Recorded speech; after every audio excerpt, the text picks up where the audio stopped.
Welcome to the presentation on multi-object tracking with radar.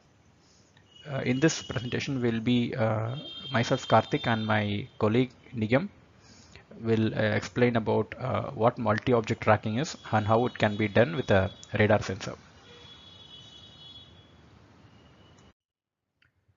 So here is the agenda of our presentation. We firstly introduce the problem of target tracking and explain what the objective of a tracker is. We explain about what a radar sensor is and what it measures.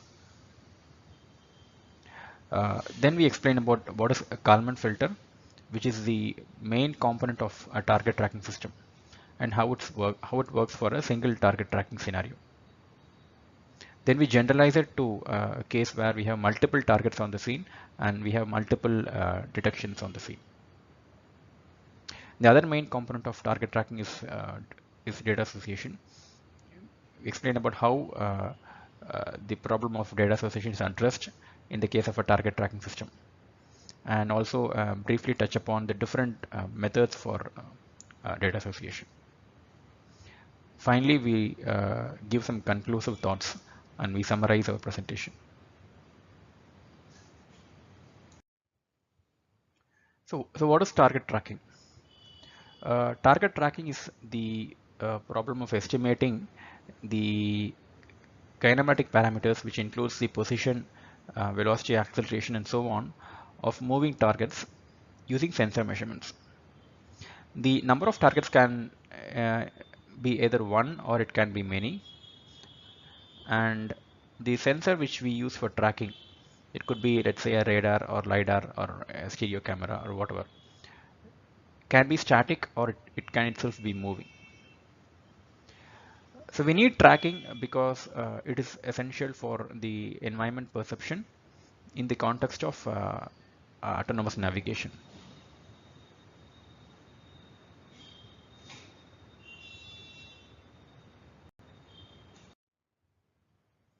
So here is an illustration of the tracking problem. We see that we have a yellow rectangle which is labeled as ego vehicle, and we have a sensor which is mounted on the vehicle. In this scene we have three vehicles which are, or three targets labeled as target 1, 2 and 3. Let's assume that these three targets are moving independent of each other. We can see the trajectories of target 1, 2 and 3. Now using the sensor measurements, we would like to estimate as to what position each target is at each different points of time, and also what velocity it has and what acceleration it has at different points of time.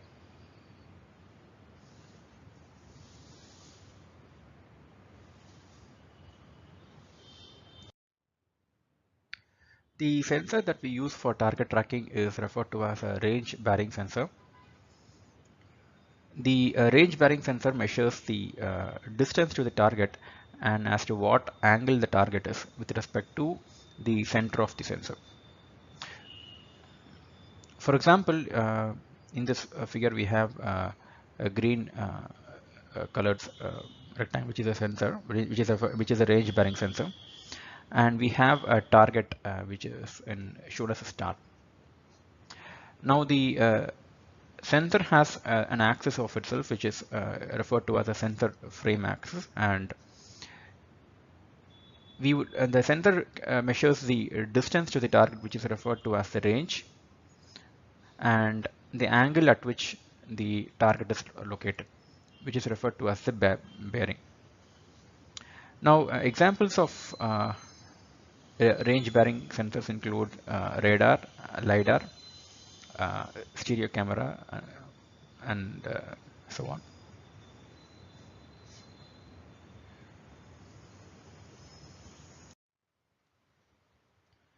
Let's look at what the radar sensor measures. It measures the location of the target and its velocity. In 3D, the location is identified with three parameters, namely the range, azimuth, and elevation. Range is the distance of the target from the center of the sensor. This is referred to as the radial distance of the target. The azimuth is the bearing, which is the horizontal angle of the uh, location of the target with respect to the axis of the sensor. And elevation is the vertical angle at which the target is located with respect to the sensor axis. Doppler is the velocity of the target along the radial direction. Now, when I mean radial direction, it is the when I refer to the radial direction, I mean the direction along the range axis.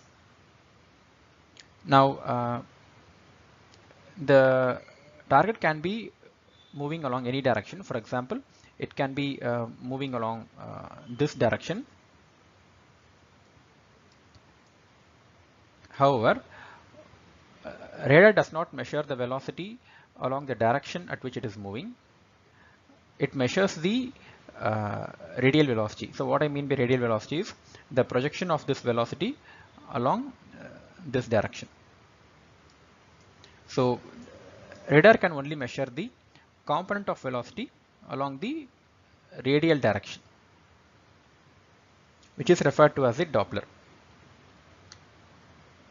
When the target approaches the radar, the Doppler would be having a positive sign, and when the target recedes away from the radar, the Doppler would be negative.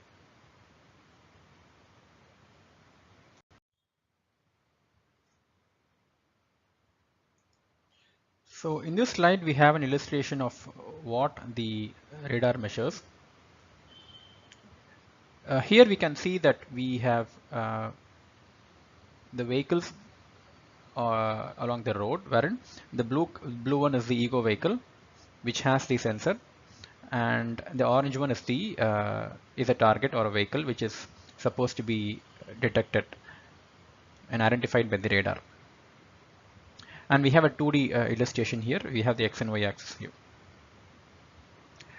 We can see that the radar has a field of view, and we have shown the radar beam here. And anything that falls within the radar beam, and then the radar can detect. Now, what the radar detects and what it measures basically is the what we call the detections. Now, this vehicle has a certain position along the X and Y axis. The radar has reflections from the outer surface of the vehicle, and it measures certain points along the outer surface of the vehicle, which we call as detections. In this case, we have 5 detections, and each detection has the components of the range, azimuth, elevation, and Doppler. The number of points could vary depending upon the size of the target and how strong the surface can reflect the targets. And also depends on how far the target is from the sensor. And the other point is as the target moves relative to the radar sensor or the ego vehicle, the reflection points could change with time. In general, we get reflections from the outer surface, but however, where exactly these reflection points are located depends on the it could vary with time. The main components of a target tracking system are Kalman filter and data association. Let's look at detail about what these are in the subsequent slides. So what is the Kalman filter? The Kalman filter uses the range bearing sensor measurements to estimate the positions, velocities, and other parameters of the targets on the scene. and which are also in the field of view of the radar. You can see that the Kalman filter takes the sensor measurements as input, and it estimates the relevant parameters. Now, apart from the sensor measurements, it also takes as input the estimated values from the previous time. You can see that for estimating the parameters in time k plus 1, it uses the parameters in time step k. So this is basically a recursive algorithm which will uh, estimate parameters on a given time step using the sensor measurements and also the estimated values from the previous time step. In order to understand how a Kalman filter works, let's define two parameters. So one is the state vector, other is the measurement vector. Let's define state vector as to be the vector that contains the components of what you would like to estimate.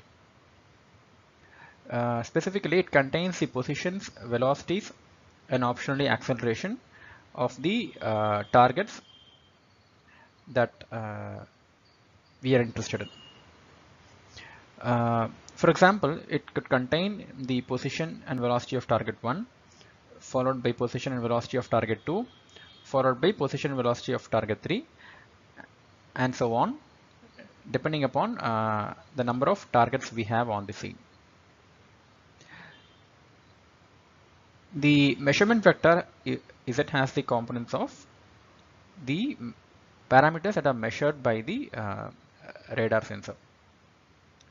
So for example, here we have the components of the range, azimuth, elevation and Doppler, which are the measured parameters for target 1, followed by range, azimuth, elevation and Doppler for target 2, followed by range, azimuth, elevation, Doppler of target 3, and so on, depending upon how many targets we have on the scene. In the case of the state vector and the measurement vector, the order of the components can be chosen in an arbitrary fashion. For example, we might have S to contain the state vector to contain the positions of targets followed by the velocities of targets. I mean the position of target 1 followed by position of target 2 followed by position of target 3, and then the velocities of each of these targets and so on. Similarly, the order of the components in the measurement vector can be chosen in an arbitrary fashion.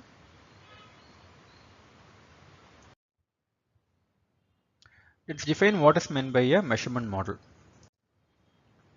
The measurement vector is equal to some function of the state vector S plus Gaussian noise n.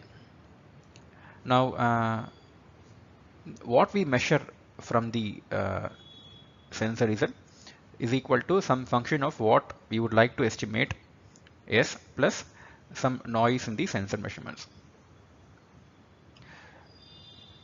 The noise is modeled to be a Gaussian noise with a covariance matrix of CZ. The noise that is added here models the sensor noise and is often referred to as the measurement noise for the measurement model.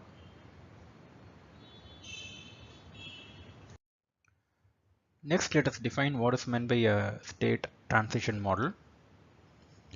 The state vector at time k plus 1 is equal to some function of the state at time k plus a noise that is added here. This noise is referred to as the process noise. The model is basically used for defining as to how the state changes over time. For example, if the position, velocity and acceleration are known at, let's say, time k, then what will be the position, velocity and acceleration at time k plus 1 or the next time step? And this is a probabilistic model because there could be some uncertainty as to how the parameters will change over time. Therefore, we have a noise vector that is added here. Again, this noise vector is modeled to be Gaussian, and it has a covariance matrix Q. This matrix is referred to as the process noise covariance matrix. Just to illustrate what a state transition models, let's say a vehicle is at position 1 at some time. Then the state transition model will predict as to where this vehicle will be in the next time step, which is the position 2. And that prediction would be done based on the parameters which are estimated at the previous time. For example, it could be the velocity and position, and also alternatively acceleration. So if we know the position at some time, and if we know the velocity at which it was traveling at that point of time, then we can predict as to where the vehicle will be in the next time.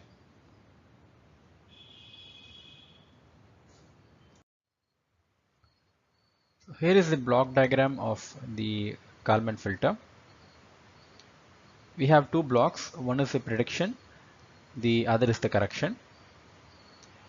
The input to the filter, as we can see, is the state vector at time k and its corresponding covariance matrix.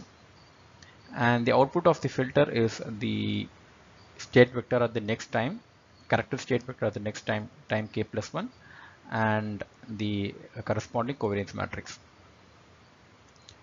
Let's look at the prediction block first.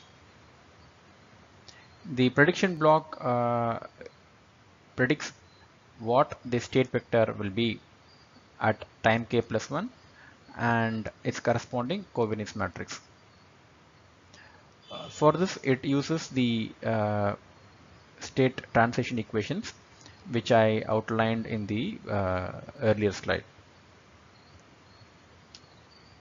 It uses the motion model equations and predicts where the vehicle or target will be at the next time.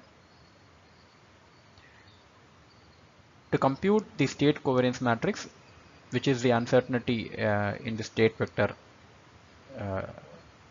which is predicted, it uses the process noise covariance matrix.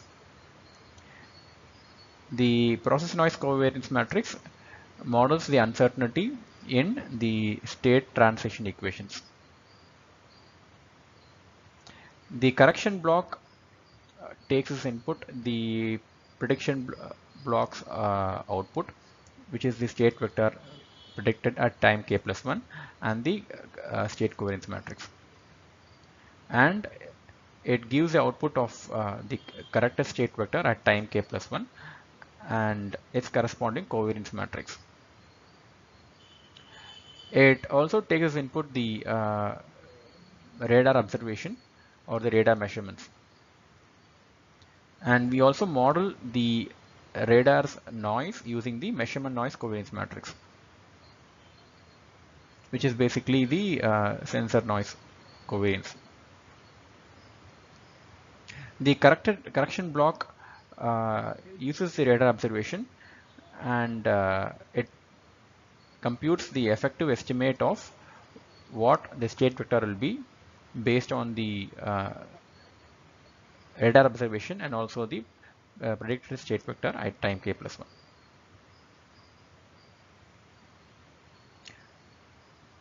Now let's look at the figure down. Let's assume that this is the initial position of the vehicle at time k, labeled as position 1.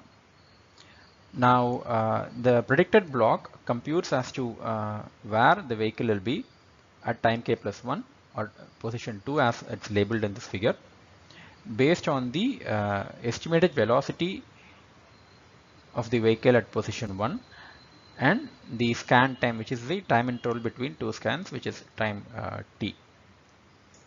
So it uses the motion model equations to predict where the vehicle will be, what the position of the vehicle will be, and what velocity it will be at position 2, as it's shown as the blue orange colored box here. Now, according to the radar observation, we have a certain position of the vehicle, which is this labeled as position 2 as a gray color box here. Now, the correction block uses both the predicted block's output, which is position 2, and also the radar observation, which is position 2 here. And it computes effectively where the vehicle could be based on these two outputs. To compute this, it puts a certain level of emphasis on the prediction block's output, which is position 2, and also the radar observation here, position 2 here.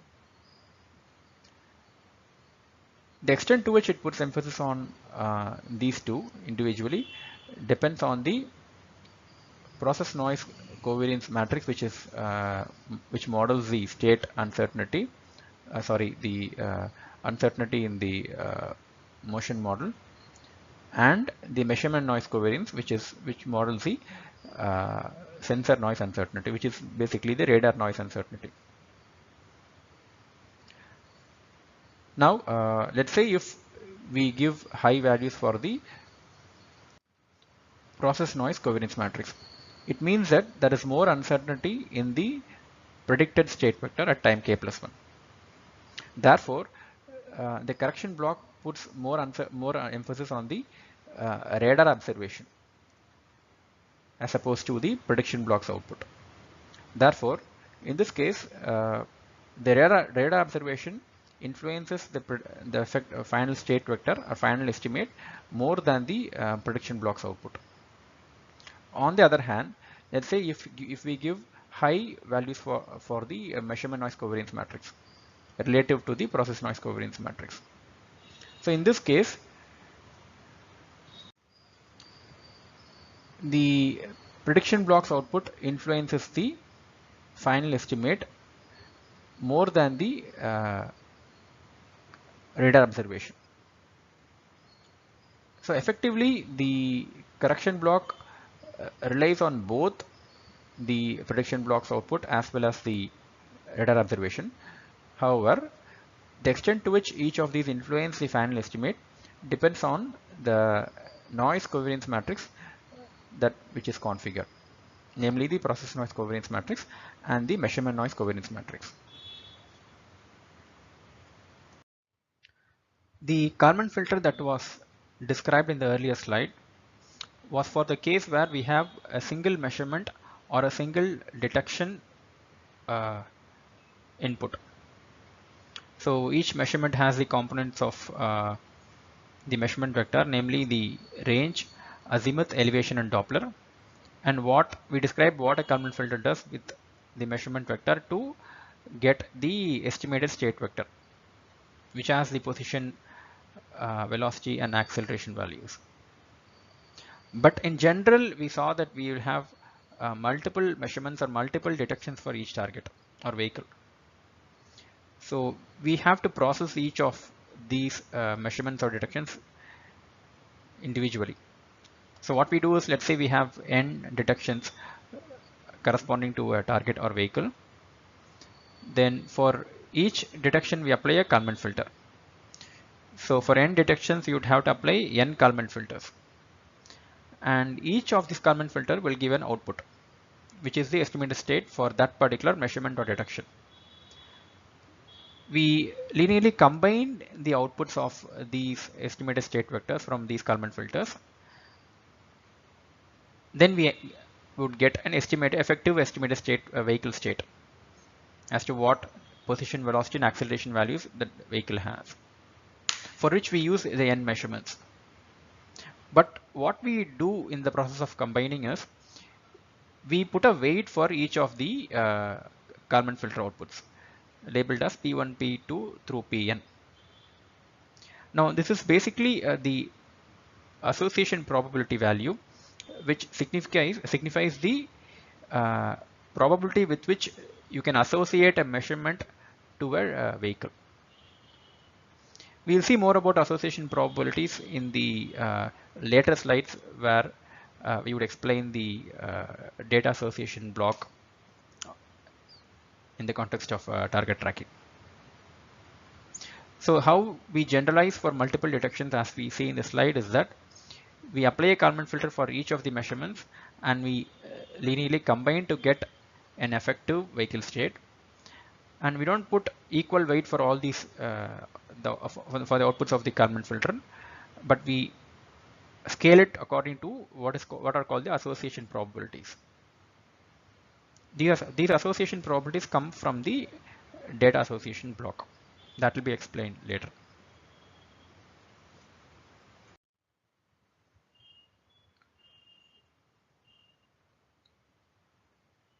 Let's take the case where we have multiple targets on the scene. Now, when we have multiple targets, when we get a set of detections or measurements from the radar, we would have to find out how many targets are there on the scene and which detection maps to which target or which measurement maps to which target. Now, when we first start the tracker, when we get a set of measurements or detections from the radar, we wouldn't be aware of how many targets or vehicles were there on the scene. For that, we do something called a clustering. In clustering, we segregate the detections to different targets. Let's say we get a set of 70 detections or 70 measurements. Then, based on the actual positions and the Doppler values of the detections, clustering would uh, segregate these measurements to map it to different targets. So at the end of clustering, we would be aware of how many targets are there on the scene and which detections or measurements map to which target. Now, for every subsequent scan,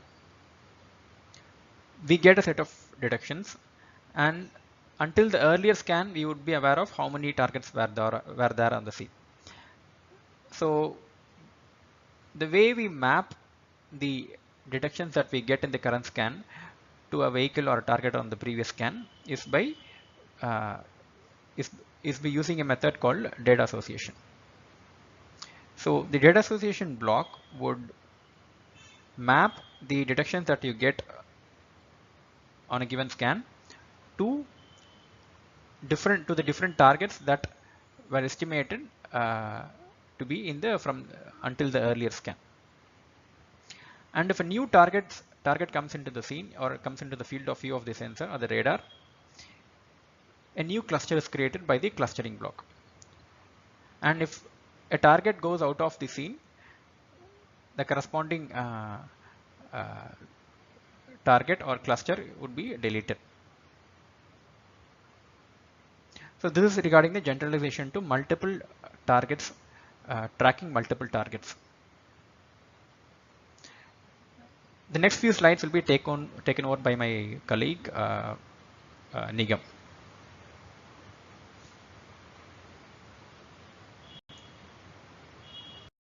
Thanks, Karthik, for the clear explanation on Kalman filter. Now, let's talk about data association problem. One of the most critical and crucial step in multiple object tracker is data association. In multiple object tracker, we need to track a group of objects simultaneously. And the major problem that we encounter is each object will get multiple detections. If the objects are nearby, it becomes difficult to figure out which detection belongs to which object. This issue can be addressed by data association. Let me show you why we need data association and how data association works. Consider the below scenario. Here, the big blue circles are the targets, and the small orange circles are the detections. Just by seeing, we can roughly say that D7, D8 belongs to target 3 and D3 belongs to target 1. So as D4, D5, D6 belongs to target 2. But if we consider the area between target 1 and target 2, we find ambiguity. We can directly say that D1 and D2 belongs to target 2, and it can be the case that D1 and D2 both detections belongs to target 2 or the other way. So such type of detections need to be processed under a mathematical model to do the association. So uh, that's where data association block comes into picture. It uses mathematical techniques to associate the detections, but it's not as easy as it looks. Let me show you how it works and what are the issues we encounter while doing data association. No system or process in the world is ideal one. Ideal one in the sense which gives 100% perfect results or pure outcomes. Even a radar doesn't give 100% perfectly filtered object detections alone. It is possible that it generates the detections of roads, clouds, and sea. In some cases, these detections fall nearby the detections of the moving objects, and in some cases, static detections get mixed up with the moving object ones. Such detections are called as clutter or spurious detections. This makes the data association problem more difficult. Let me show you a test case. Let's try to associate the detections in the below scenario. After the association, the orange detections inside the boundaries belongs to the particular targets in the boundary. So this is it. We believe that these detections come from the objects which are inside the boundaries. But if we see clearly, we can find some black seeds in the group. These are the one I'm talking about from the start. So these are the clutter detections. As I said before, one wrong estimation will lead to complete deviation of the estimates. So to solve this problem, there are like some methods which mitigate the false association. Let me show you how they work. There are several ways to achieve data association. These are some of the widely accepted methods, namely nearest neighborhood method, probabilistic data association method, and the third one is the joint probabilistic data association method. Each method will have its own mathematical approach and each method will give different types of output accuracies. Let me show you what are the issues and challenges that we face while doing each method individually, and let us also see how these methods address the clutter problem. The first data association method that we are talking about is the nearest neighborhood method. The name says all. This is a distance based association technique. In this method, we compute the distance between the detections that we are obtained from the radar and the targets in the scenario. The more near the detection to the target, the more it belongs to the target. This is the easiest and computationally friendly method. The distance calculation in this method can be done by two techniques. One is the Euclidean based technique and other is the Mahalanobis technique. However, on the other side of the coin, this doesn't properly address the clutter problem. Let me show you why. Now, let us consider the below scenario.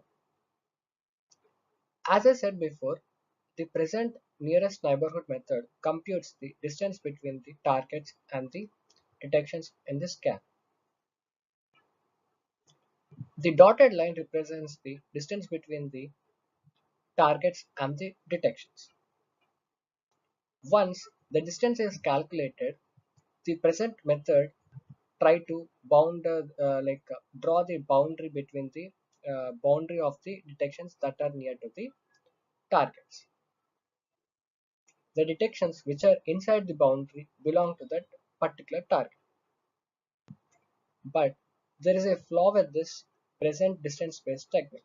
If we see clearly or properly, it considers the clutter detections as associations. That's the main drawback with this method. Let's see how the clutter problem can be addressed in the upcoming methods. The second data association method that we are talking about is the probabilistic data association method. In this method, we assume that there is only one object in the scenario. This method computes association probabilities to all the detections in the current scan. In order to address the clutter problem, this method assumes that the clutter is distributed in a fashion over the field of view of radar based on a probabilistic model. It can be any probabilistic model. There are several models such as uniform model or uniform distribution model or and Poisson model, etc. Let us apply uniform distribution model to the below given scenario and let's see what's the outcome is. In this model, it assumes that the clutter is uniformly distributed or spread over the detection set or detection list that we obtain from the radar. So, after applying the uniform distribution model over the detection set in the scenario, this is the outcome. The black circles are the clutter according to the uniform distribution model. If we see this scenario or this part of the detection set, we can find that these two detections are a bit near and is a bit different from the rest of the detections over the detection set. It can be the case that these two detections, because of its ununiformity, can be a clutter or both can be true detections or the other way. In reality, if we see, one of the detection is a clutter detection. So we have seen that the uniform model failed to find this clutter detection. But will this really affect the further process? Will it affect the deviation? Yes, but not majorly. The current probabilistic data association method assigns probabilities based on characteristics of the detections. And it is clear that the clutter characteristics and the detection characteristics, the true detection characteristics are obviously different. So on this point, the probabilistic data association assigns least probability to the clutter detections and more probability to the detections which are true. So this is how it solves the clutter problem. The final data association method that we are going to talk about is joint probabilistic data association method. JPDA method is quite similar to PDA method, but the only major difference is that in PDA we assume that there is only one object in the FOV, but in JPDA we assume that there are multiple objects in the FOV. In this method, we compute the association probability for each detection target pair considering all the objects in the scenario. In this method, if we are trying to compute the association probabilities for n detections and m objects, then we need to compute probabilities for n cross m times. This is the major difference between JPDA and PDA. And in the below scenario, if we are trying to compute the association probabilities for center object, then we need to consider all the detections in the scenario. After considering all the detections in the scenario, we need to consider the other objects also. After considering all the objects, then we will find the association probabilities. Similar to PDA method, this method also assumes that the clutter is distributed in a probabilistic distribution over the detection set. It can be any distribution. It can be uniform distribution or Poisson distribution. As this method assumes there are multiple objects in the FOV, this gives better accuracy over the PDA method. And This method is computationally very costly when compared to the above two methods. But this method is frequently used in embodied cases where there can be multiple targets on a scene with close proximity as it gives better performances. Let's recap as to what we have looked into in this presentation. We firstly define the target tracking problem, and we define the objective of what a tracking is supposed to do. We looked at what a radar sensor is and what it measures, namely the detections, and what are the components of the uh, measurement that is obtained from the radar. We described the Kalman filter, which is the most popularly used estimator for a tracking system, and this is the central component of any multi-object tracker. The Kalman filter will take only one single measurement as the input, so we looked into how to generalize for the case of multiple detections, and also we looked into how we can generalize to multiple targets on the scene. Specifically, we learned that for multiple detections, we will apply Kalman filter for each of the detection, and we will linearly combine. And for multiple targets, we saw that we do clustering to identify how many targets are there in the scene. We looked into what are clutter detections and how to mitigate them with different data association methods. We specifically saw three methods, which includes the nearest neighborhood, the probabilistic data association, and the joint probabilistic data association method. That ends my presentation. So we would like to take any questions from our side. Thank you.